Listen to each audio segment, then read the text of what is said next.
and good morning. This is October 3rd. October 3rd na, Webes. Bukas, first Friday. Now, this is our health reading 005.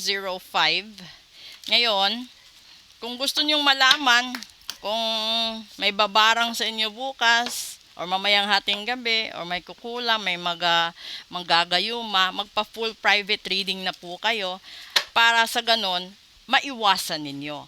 At kung ano man yung mga sakuna o ano man yung mga desisyon patungkol sa pera, sa bahay, sa negosyo, sa trabaho, sabihin nyo na rin, magpahula na rin kayo para ma-prevent kung ano man yung mga negative na mangyayari sa inyo mamayang hating gabi. Kasi kapag sinabing first Friday, yung first Friday kalimitan is umpisa mamayang alas 11:59. Okay? So, kung meron kayong iniindang kahirapan, kalungkutan, ano pa ba?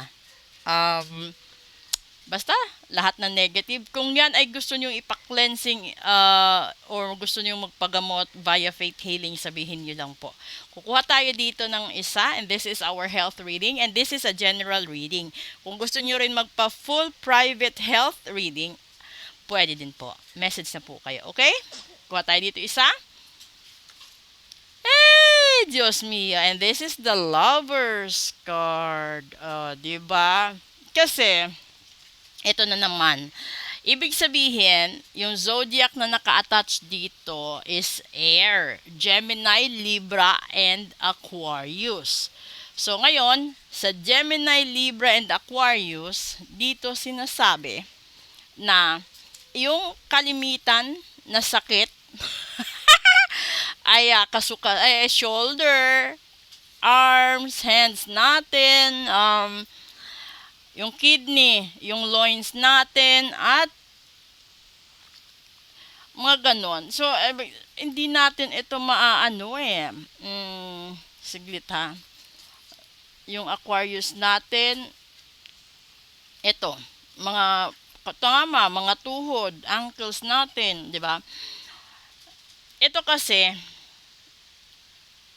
yung tanong dito lagi sa'yo, paano mo i-celebrate yung relationship ninyong dalawa kung meron kang sakit, 'di ba?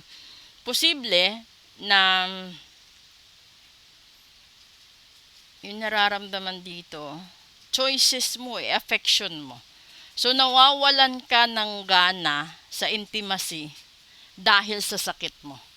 Kasi merong mga bagay na hindi sinasabi o meron din mga bagay na akala mo normal lang. Yun pala kidney trouble na, yun pala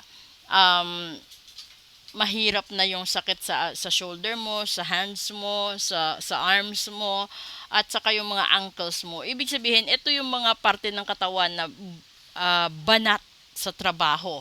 At kung hindi ka rin maingat, siyempre, kung marami kang bisyo, matatamaan ang kidney.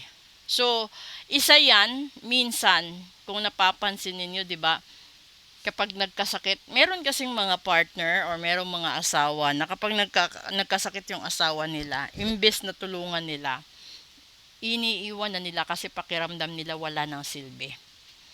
So, pero, kapag ganito naman kasi yung nangyayari, meron pa kasi itong mga sakit sa baga, sakit sa kidney, no? Ito yung mga worst kapag naninigarilyo ka, umiinom ka, yung ano pa ba? Basta kung ano yung mga bisyo na related na nakakasira sa lungs natin at saka sa kidney natin. And then ito yung bagay na parang wala ng lakas yung mga arms natin, yung hands natin. Ito yung numbness dito, kung nakakaramdam kayo ng numbness dyan. Tapos yung grip nyo sa mga gamit, parang hindi na ganun kalakas. Ay nako, basta iwasan nyo na matamaan. Kasi ibig sabihin nito, lahat ng air signs ngayon, ito yung sakit. No? Kung gusto nyo naman siguro na halimbawa, yung asawa nyo matanggalan ng bisyo or mabawasan yung bisyo, pwede naman idaan yan sa health ritual para siyempre kapag nawalan siya ng bisyo, 'di ba?